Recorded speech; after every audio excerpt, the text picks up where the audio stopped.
Oh, que calor. Gente, se eu não estivesse aqui trabalhando, vocês sabem onde eu estaria? Eu estaria sentado em frente à televisão lá de casa, vendo o meu time jogar, não é verdade? Ou então sentado à sombra de uma árvore, em frente a um riachinho, ali só esperando os peixinhos beliscar a isca. Ah, e é claro que para completar, com uma latinha de bebida gelada que ninguém é de ferro, não é verdade? Que invenção maravilhosa que foi a lata, não é? Mas não é verdade? Ela é fácil de carregar, ela é prática, ela é leve, ela é resistente. Pois muito bem. A gente tem muita peça em alumínio aqui no almoxarifado. O alumínio facilitou muito a vida da gente na pescaria, no transporte, no trabalho, na construção civil. É só você reparar bem que você vai encontrar esse material ao seu redor, no seu dia a dia. Pois então, assista a nossa teleaula de hoje e você vai ficar um craque no alumínio.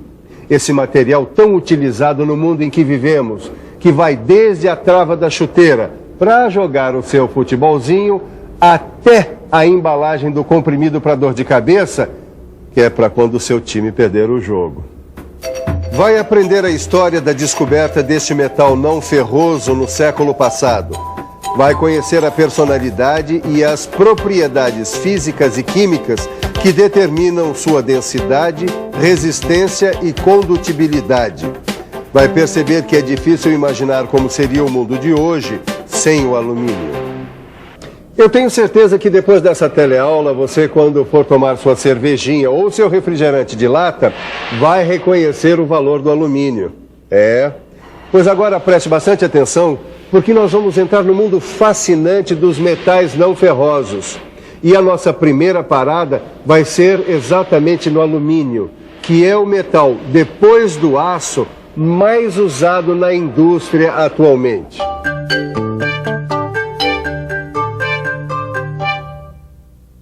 Quem diria, hein, Neuza? Que uma simples latinha de alumínio tem tanta história e tecnologia, hein? É verdade. A gente nem repara, né? Mas o que tem de objeto feito de alumínio à nossa volta e meia a gente usa. Faz parte do nosso dia a dia. Panela.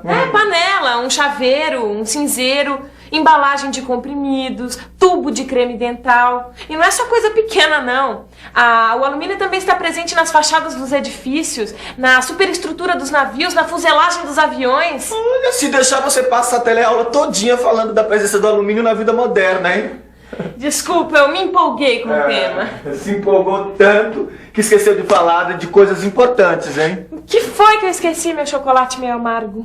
Do transporte coletivo e individual, urbano, intermunicipal, interestadual, ônibus, trem, metrô, caminhões. Não podemos esquecer do transporte de carga.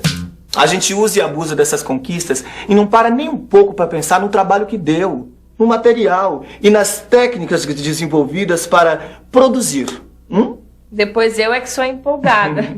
Tira um pouco o pé do acelerador e me explica. Por que é que todos esses veículos automotores são fabricados com alumínio? É que o alumínio é leve e possibilita grande economia de combustível. A resposta está certa, mas incompleta. A leveza é apenas uma das características do alumínio. É mesmo. A gente acabou de aprender isso.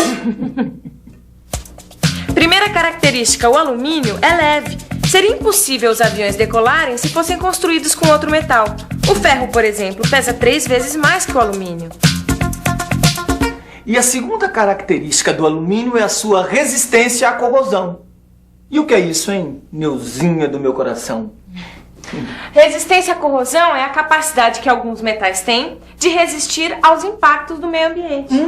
Que casamento perfeito! O alumínio é leve e resistente. É exatamente o material que nós estamos pesquisando para construir o nosso kart, hein, neguinha?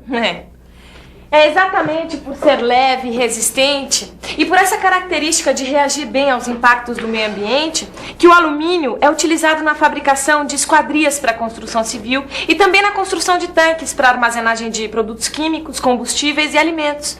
Por falar nisso, tá na hora de dar uma mordida no meu chocolate preferido. Peraí, Neuza, eu não fiz nada, hein? Edgar, deixa de ser convencido. Não é de você que eu tô falando, não. É desse chocolate aqui, ó. Olha aí, pessoal. Primeiro, eu tiro essa fina camada de alumínio que protege o chocolate dos impactos do ambiente para que ele não se estrague. E depois... Chegou a hora do lanche, né? A gente vai ter que interromper um pouco a explicação das características do alumínio. Porque nem esse metal leve e resistente resiste ao apetite da Neuzinha.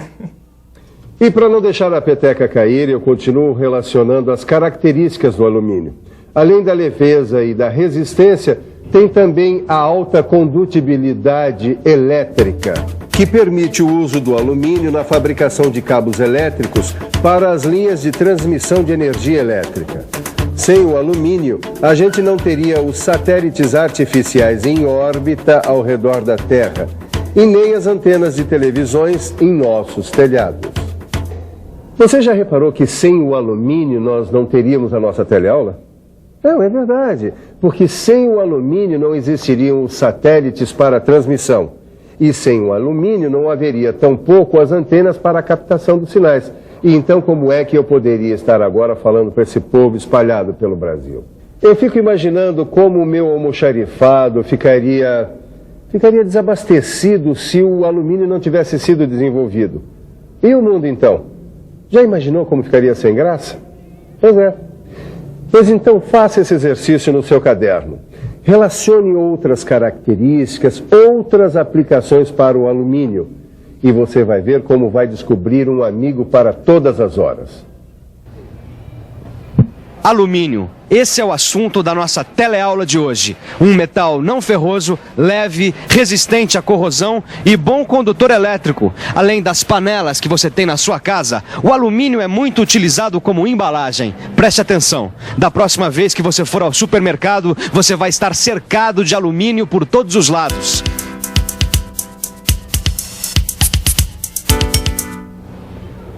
Custa acreditar que até há bem pouco tempo a tecnologia de produção desse metal era desconhecida.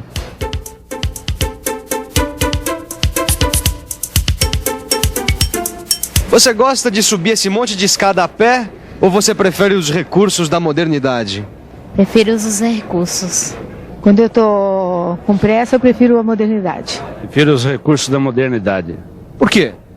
Nós temos a opção de usar, por que eu vou me cansar?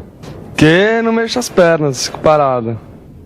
As comodidades da vida moderna e a maioria dos produtos que facilitam a nossa vida só se tornaram possíveis graças a um período recente da história da humanidade, conhecido como Revolução Industrial. No período da história que chamamos de Revolução Industrial, e que vai mais ou menos de 1800 a 1900, muitos cientistas estavam estudando os vários fenômenos da natureza com o objetivo de descobrir o porquê das coisas. É nesse período histórico, de tanta curiosidade e sistematização do conhecimento, que nasceram algumas ciências como a biologia, a física e a química. E começaram a surgir novas descobertas voltadas para a produção industrial em larga escala. E a produção comercial do alumínio foi uma dessas descobertas. Quem descobriu e como descobriu, você vai ver no próximo bloco, depois dos comerciais. E pode reparar que, como tudo nessa teleaula, os comerciais são de produtos que levam alumínio, por dentro ou por fora.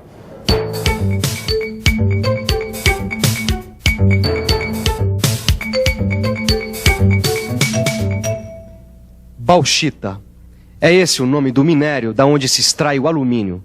Não é um minério raro. A bauxita existe em grande quantidade na natureza. Cerca de 8% da crosta da Terra são constituídos de alumínio. O Brasil possui grandes reservas de bauxita. Recentemente, foi encontrada uma nova reserva no Rio Trombetas, no Pará, com 500 milhões de toneladas. A questão, então, não era a falta de matéria-prima, mas desenvolver uma tecnologia que fosse capaz de separar o alumínio da bauxita.